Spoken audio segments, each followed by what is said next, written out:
In back segment tonight, yesterday, the House Armed Services Committee released a bunch of documents that clearly show President Obama was told by the Defense Department that the assassination of Libyan Ambassador Christopher Stevens was done by terrorists. The president was told that on the day the attacks happened.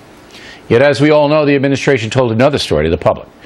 Joining us now from D.C., Fox News Chief Washington correspondent James Rosen. So is this as bad as it sounds, Rosen?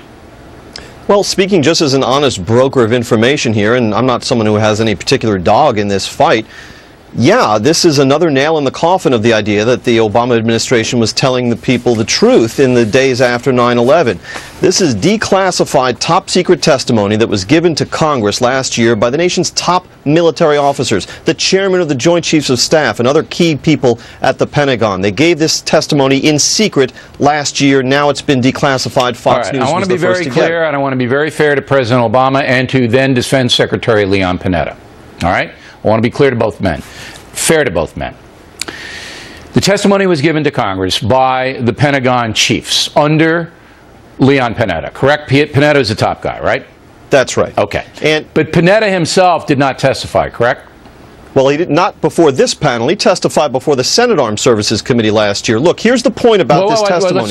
Let's stay on Panetta. Yes, What please. did he say, Panetta, to the Senate committee? Basically, he got the word from the general who is in charge of something called AFRICOM, which is the combatant command that has jurisdiction over Libya. Right. Within 15 minutes of the attack starting, the head of AFRICOM notifies the chairman of the Joint Chiefs, and then the chairman of the Joint Chiefs and the other guy go to Panetta. All three of them then know within 20 minutes of the attack that it's a terrorist attack. Panetta and Dempsey go to the Oval Office to see President Obama. They had a previously scheduled meeting. Again, we're now within about an hour and a half of the attack. Okay. Panetta told the Senate Armed Services Committee he introduced the subject. Let me stop you. Let me just finish my point. You're getting too much information too quick, okay? Panetta and Dempsey go to the president. Yes. They tell him it was a terrorist attack. They don't. Correct. They don't say it was a spontaneous demonstration. They don't say it was a videotape. They say this was an organized attack on our guys. That's what happened. All right. President Obama gets that information. Yet, his ambassador to the United Nations, Susan Rice, we all know, goes out, tells everybody spontaneous demonstration. Now, Panetta says nothing. That I know, says nothing.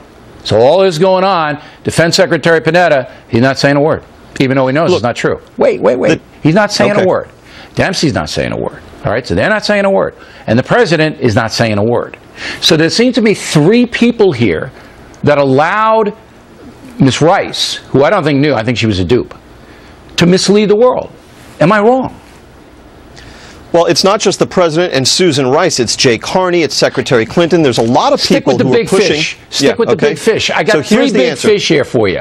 I got the president. I got Secretary Panetta. I got Dempsey. Stick with the big fish. They let it go.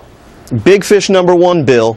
Dempsey's a uniformed military officer. He only follows orders or he answers questions before the Congress. Otherwise, it's not his turn to speak. So he stays buttoned up, and we can perhaps understand that. Okay. Leon Panetta is a civilian and a member of the president's cabinet.